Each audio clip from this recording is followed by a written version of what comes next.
Department shows second quarter growth at less than 2%. Is this more bad news for the Obama administration? We're joined this morning by Republican Utah Congressman Jason Chaffetz. Good morning to you, sir. Thank you for being here.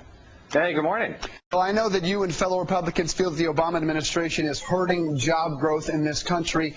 How they plan to counter that argument, you know. Chris Van Hollen, who's the head of the Democratic Congressional Campaign Committee, said this yesterday, that Republicans, if they take back the House and the Senate, want to reenact the same agenda that drove us into the ditch in the first place. How do you plan to counter that argument in these November midterms? Well, look at the numbers. I mean, look at what's going on in the economy right now. I think the country fundamentally understands that we're off track. They're growing government. They're not helping to stimulate the economy. Let me give you one stat that I think is so telling. Since Barack Obama took office, there are now 158,000 additional federal employees. That doesn't count the census, doesn't count the post office, doesn't count the military, but literally 158,000 new additional federal bureaucrats. That has done nothing to stimulate the economy, and that's what makes people so fired up.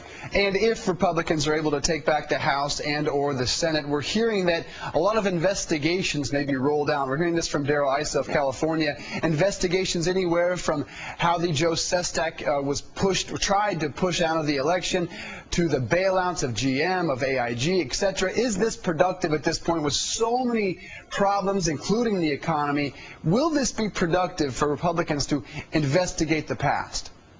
Well, look, I'm on the Oversight and Government Reform Committee with Darrell Issa. He's a great ranking member.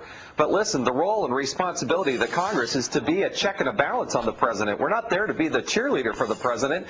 That's the party chair's job. So, yes, we've got a lot of things to investigate. I sat in a committee just a couple of months ago and asked the gentleman who was in charge of the stimulus funding, can you please give us a list of every check that you have sent out? He couldn't even give us a list of where they've spent the money. So, of course, we're supposed to be the check and the balance. Absolutely. And one thing you want to investigate is something I haven't heard a whole lot about. There are some vans that are being purchased in this country that have the same technology as airport scanners that are able to look through walls in your car, and there you see an example, could possibly even look through the walls of your home, find out what is going on.